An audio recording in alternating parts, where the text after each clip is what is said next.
Hey, it's Mrs. Burnett. It is Wednesday night. I usually send this out a little earlier, but I got really busy getting everything ready for tomorrow and realized that it is already almost 8 o'clock. So I do apologize if your child is already in bed, but I love to read them a nighttime story. So if they're not already asleep and you have time, this is the night before kindergarten.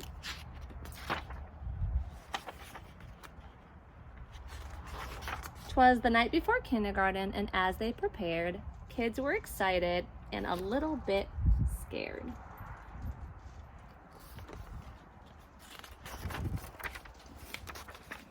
They tossed and they turned about in their beds while visions of school supplies danced in their heads.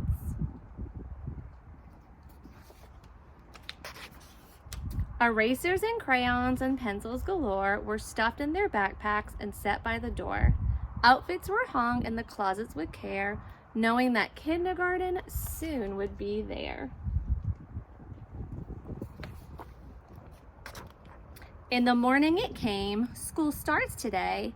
Would the teacher be nice? Would they still get to play? Faces were washed and teeth were brushed white. Kids posed for pictures with eyes sparkling bright.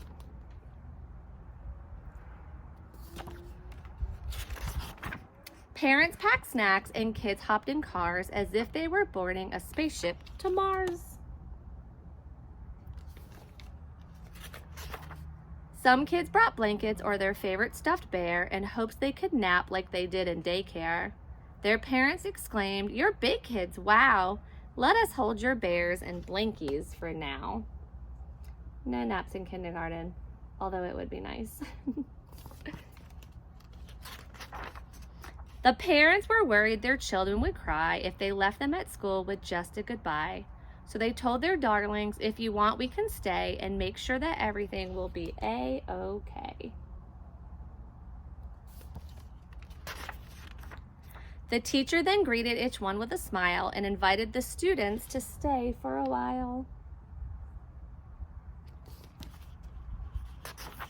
The room was all filled with toys, books, and maps, but where were the beds for mid-morning naps?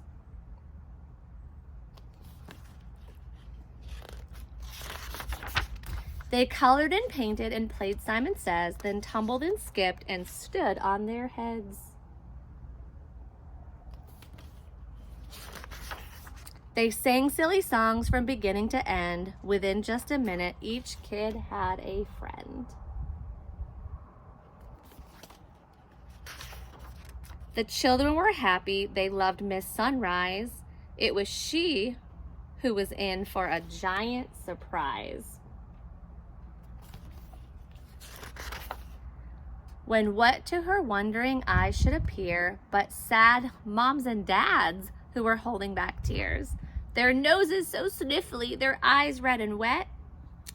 This was the saddest goodbye Miss Sunrise had seen yet. It's the moms and dads who were sad.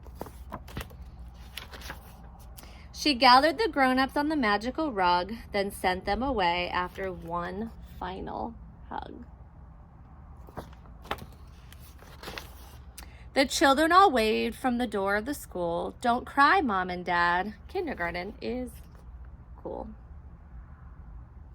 So it is the night before kindergarten. I am very excited. It was so nice meeting you all at orientation. I always get nervous the night before kindergarten because even though Miss Burnett's taught for 20 years, kindergarten, you never know what you're going to get. So it's okay to be nervous. It's okay to be scared. It's okay to cry. Tomorrow morning, moms and dads, you can bring your kids on campus and get a picture, give them some big hugs, and then staff will help get them to the correct places, and we're going to have an awesome year. We really are. One last thing before I go, because I know some of you are probably already in bed. If you got your jitter glitter from orientation, it does give a little poem on the back. Maybe get rid of some of those nighttime jitters. Sorry about the glitter. But I will sprinkle some on my head tonight, and then I will see you all in the morning. So I love you already. Good night, and I'll see you in the morning.